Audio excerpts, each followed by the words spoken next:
안녕하세요. 오늘은 예전에 한번 말씀드렸는데 돌고래 쉼터, 고래 쉼터를 만들기 위한 조건, 이거 한번 이야기해 보도록 하겠습니다. 이제 큰 돌고래를 위한 고래 쉼터를 만들겠다는 야심찬 해양수산부의 계획이 나왔습니다. 자, 그런데 여러 가지 조건이 있어요. 이거에 대한 검토가 있어야 이제 기재부에서 돈을 주겠죠? 해양수산부에서 계획을 세웠으니까 여기는 돈이 들어가잖아요. 그러면 기재부에서 막 돈을 쌓아놓아가지고 펑펑 주는 건 아니잖아요.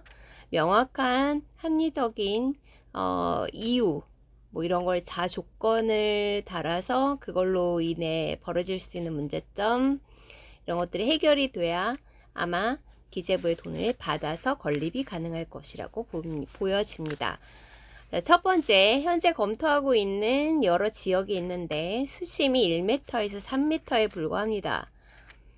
우리나라가 이렇게 수심이 아주 깊은 곳을 찾기가 좀 힘들어요. 그러면 좀 멀리 나가야 되고 그렇게 되면 관리가 어렵기 때문에 그래서 준설 작업을 한다는 거예요. 자, 첫 번째, 저는 이것부터 너무 위험하다고 생각하는데, 자, 준설 작업을 하게 되면 그 수심 그 해역 밑에를 다 파헤치기 때문에 사실은 이거 환경 파괴거든요. 그래서 환경적 변화가 주어지기 때문에 여기에 따른 위험성 평가가 우선돼야 됩니다. 그래서 이 환경에 대한 평가라는 건 첫 번째, 돌고래에게 가해질 영향. 그러니까 지금 수조에서 살잖아요. 지금 제가 조사해 본 바로는 웬만한 수조들이 다 3m 더 넘거든요, 깊이가. 그리고 어쨌든 바닷물을 끌어들여 와서 정수를 해서 수조에 물을 갈아주는 곳도 있고, 혹은 민물에다가 염도와 pH를 맞춰서 넣어주는 곳 두 군데가 있는데, 어쨌든 수조에 살던 돌고래가 이제 바다로 일정 정도 나가는 것이기 때문에 여기에 따른 돌고래에 미칠 돌고래가 가져올 수 있는 질병의 위험. 그리고 두 번째, 돌고래가 들어가고 어떤 공사가 들어가는 거에 따라 주변의 생태계 변화, 이 영향을 다 검사해야 됩니다. 수질이나 수온이는 기본적인 거고요. 그리고 이제까지 그 지역에, 그리고 우리나라의 기후변화에 따라서 수온이 상당히 올라갔을 거고, 그 다음에 해양 생태계 내에 바닷속의 생태계의 변화도 굉장히 많이 달라졌을 거예요. 여기에 대한 데이터도 평가를 해야 생태계와 그리고 돌고래에게 미칠 환경적, 건강적 영향도 평가 가능할 수 있을 것입니다. 그럼 이건 누가 하나요? 여기에 대한 예산 계획이 있어야 되겠죠.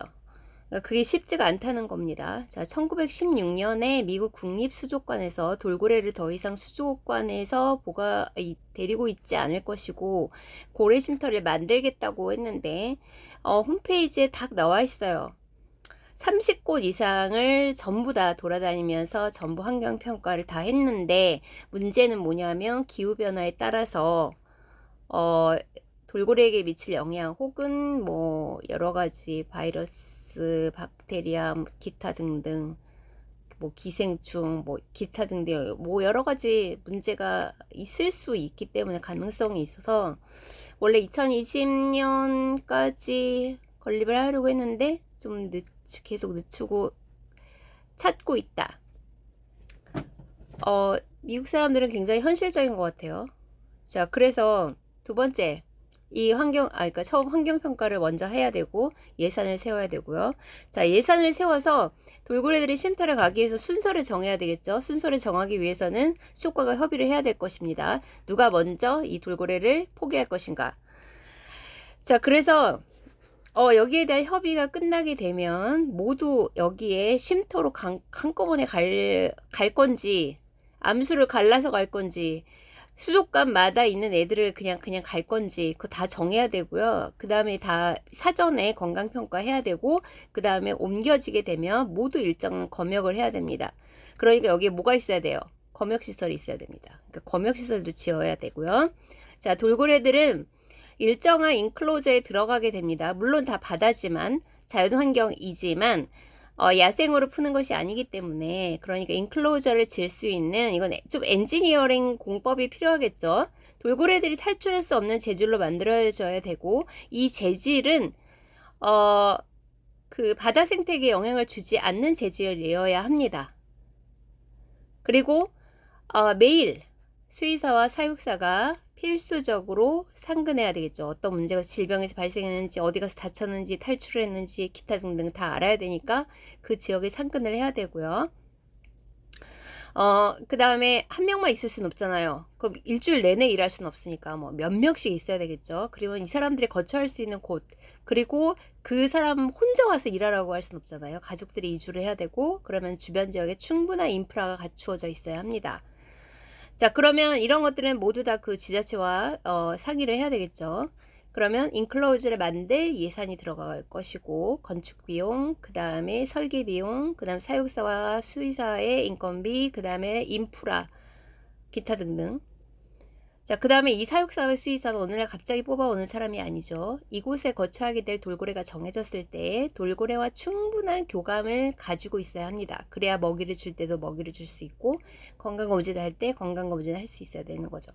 그러니까 건강검진이라는 거는 어디까지 할 수 있느냐 하면요, 수의사와 사육사가 돌고래를 붙잡고 혈액 투치까지 할 수 있을 정도의 사전에 충분한 훈련과 교육이 이루어져야 합니다. 자, 네 번째, 쉼터가 만들어지면 여기 있는 돌고래들을 일본으로 뭐 푼다 이런 얘기가 있는데, 자, 이들이 자연으로 완전 방류하는 것은 불가능합니다. 제 얘기가 아니에요. 전 세계 유명한 그냥 해양 포유류 전문가들이 바보는 아니거든요. 다 자연으로 왜 돌아가지 못하고 자연 방류와 쉼터는 구분되어야 한다라고 이야기를 했냐면, 그 나라에서 온 동물이 아니기 때문이에요. 우리나라에서 우리나라의 현재 수족관에 있는 큰 돌고래가 일본에서 전부 왔다라고 가정을 해봅시다. 물론 뭐 아닐 수도 있어요. 어떤 상황이 저는 그거는 몰라요. 왜냐하면 이게 개체 추적이 안 돼요. 자, 그러니까 뭘 해야 되겠습니까? 일본 정부에 허가 받아야 되죠. 그 다음에 일본 해역에 사는 모든 돌고래 유전자 검사가 끝나야 됩니다. 몇 마리 살고 있는지는 모르겠어요. 서식지마다 좀 여기저기 있기 때문에, 그래서 방류해야 될 정확한 지점을 찾아야 됩니다. 그쵸? 그래서 우리나라에 있는 수족관에 있는 돌고래 유전자 검사 끝나고, 일본 해역에 살고 있는 모든 돌고래 유전자 검사 다 끝나고, 그래서 얘네가 어디서 왔다라는 것을 찾았을 때 그 다음에 그들 무리와 잘 어울릴 수 있는지를 검토해야 되겠죠. 그러면 일정 기간 거기 가서 또 봐야 돼요. 모니터링을. 자, 이럴 때 갑자기 이 자기를 돌봐주던 수의사와 사육사가 떨어질 수 없기 때문에 이 수의사와 사육사가 거기에 따라가야 합니다. 그 다음에 잘 어울릴 수 있는지를 잘 검토하다가 모니터링을 해야 되고요. 모니터링이 실패할 어떤 비상사태를 방지하기 위한 방법, 그 다음에 인력, 그 다음에 훈련도 전부 갖춰져 있어야 합니다. 이거 되면은 방류할 수 있겠죠. 다섯 번째입니다. 쉼터 조성지의 지역 주민 간의 합의가 필수적입니다. 이거 오해할 수 있어요. 왜냐하면 지역 주민들은 돌고래 쉼터가 만들어지면 그 지역이 관광지가 될 것이라고 생각할 수 있습니다. 관광지를 만드는 게 나쁘다는 건 아니에요. 그런데 어떤 관광지인가에 대한 계획은 철저히 있어야 됩니다. 쉼터에 있는 돌고래들을 일반인들이 만지거나 가까이 있는 곳에 접근할 수 없어요. 왜냐하면 외국에도 이런 사례들이 있었는데, 가두리 같은 거 대충 만들어 놓고 돌고래들을 돌보다가 거기가 쓰레기판이 된 사례들이 있습니다. 따라서 일반인들 돌고래를 멀리서만 볼 수 있도록 해야 되고, 그러려면 뭐가 있어야 되죠? 전망대가 있어야 됩니다. 전망대 만드는 예산 수립되어야 하고, 주민과 합의가 다 돼야 됩니다. 자, 여섯 번째, 쉼터에 사는 동물들에게 자, 다 만들어졌어요. 돌고래가 이동했어요. 다 살고 있어요. 사육사, 수의사 계속 있어요. 어떤 질병이 발생할지는 아무도 몰라요. 왜냐하면 반야생 상태이기 때문에. 그랬을 때 이들을 격리할 수 있는 능력이 있어야 돼요. 그러니까 얘와 사이에, 얘가 지금 질병에 걸렸어. 그러면 주변에 있는 돌고래들에게 질병이 퍼질 수 있어. 그 다음에 거기는 돌고래만 사는 게 아니잖아요. 다른 어류도 살고, 뭐 조류도 살고, 뭐 기타 등등 많이 살고 있습니다. 이들에게도 그 질병이 옮겨질 수 있기 때문에 적절하게 따로 빨리 격리하고 수용할 수 있는 능력 갖춰야 돼요. 그리고 비상사태에 대한 격리시설이 있어야 됩니다. 자, 7째. 쉼터에서 모든 동물이 죽을 수 있죠. 영원히 돌고래가 여기 살진 않습니다. 그 죽은 후 그 지역을 어떻게 활용할 수 있을지. 이제 돌고래 다 죽었어요. 사체 다 걷었어요. 그러면 솔직히 여기가 환경적으로 어느 정도가 파괴되었는지, 다시 돌이키려면 뭘 해야 되는지, 기타 등등, 아니면 쉼터를 다른 곳으로 이용할 건지에 대한 계획을 미리 수립해야 됩니다. 어떤 정부도요, 무슨 건물을 짓든 어떤 뭘 하든지 간에 이런 거에 대한 명분이 충분히 있지 않고 지역 생태계를 훼손하고 그냥 방치될 우려가 있다라고 말했을 때 그것을 대처할 수 있는 치밀한 계획을 세워 놓아야 합니다. 이런 세부적인 계획이 없는 상태에서는 기획재정부가 쉼터 건립을 예산을 주지 않을 수 있다라는 매우 현실적인 말씀을 드리면서, 추가적인 궁금증이 있으시면 미국 국립수족관에서 현재 쉼터 건립을 위한 여러 가지 조사를 수년간 해왔기 때문에 문의를 하시면 어떤 것들을 준비해야 된다 알려드릴 수 있을 것 같습니다. 저번에 한번 잠깐 말씀을 드렸었는데, 쉼터 건립에 대한 이런 여러 가지 조건들이 필요하다. 이런 것을 미리 갖추고 충분한 계획을 세우지 않으면, 자, 생명은 물론 돈보다 중요합니다. 그런데 생명을 살리려면 돈이 필요합니다. 그 돈은 어디서, 어떻게, 누구에 의해서 만들어질 수 있는가. 여기에 대한 계획은 매우 냉정한 판단이 필요할 거라고 생각합니다.